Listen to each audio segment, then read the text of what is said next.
Berapakah kira-kira gaji seorang kepala distrik pada zaman Hindia Belanda?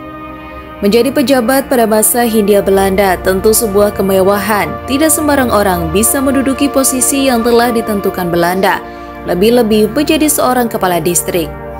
Kepala distrik jika disetarakan dengan jabatan pada masa modern ini sama dengan bupati. Seorang kepala distrik membawahi beberapa orang pembekal, sebutan untuk seorang kepala desa pada masa Hindia Belanda. Pada masa Hindia Belanda, setelah resmi berkuasa di Lombok, Belanda kemudian membangun pemerintahan baru dengan menyertakan berbagai pihak.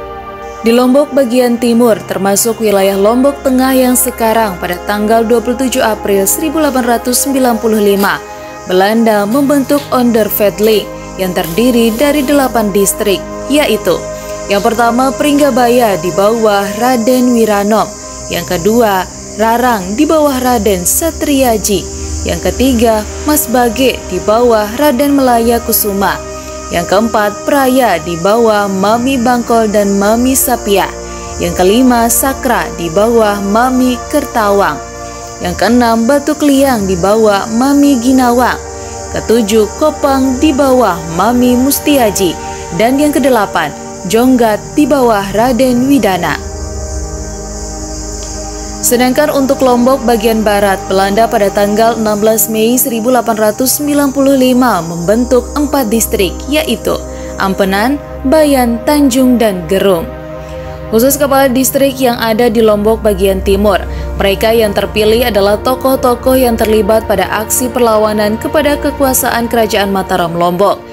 Karena jasanya, Belanda kemudian mengangkat mereka sebagai kepala distrik. Sebagai seseorang yang bekerja di bawah pemerintahan Belanda, seorang kepala distrik tentu mendapatkan gaji dan tunjangan lainnya.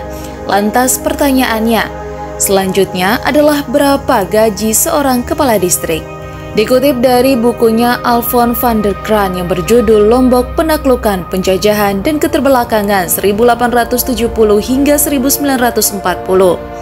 Gaji seorang kepala distrik yang satu dengan yang lain berbeda, tergantung luas wilayah dan beban tugas yang diemban. Gajinya pun dibayar tahunan. Disebutkan untuk kepala distrik yang ada di wilayah Lombok Timur dan Ampenan, Belanda menggaji mereka dengan 1.800 gulden per tahun. Untuk kepala distrik Gerung, 900 gulden, sedangkan kepala distrik Tanjung dan Bayan dibayar 600 gulden.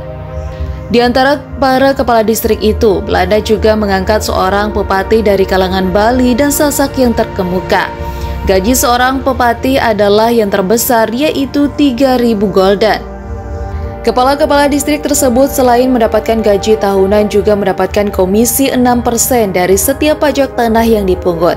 Sebagai gambaran, pajak untuk sawah basah di Lombok Barat adalah 150 buntelan padi dan Lombok Timur adalah 75 buntelan padi per tanah.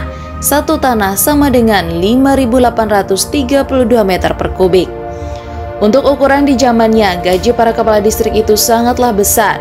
Sebagian perbandingan saat itu, harga satu pikul padi setara dengan 62 kg adalah 1,8 gulden.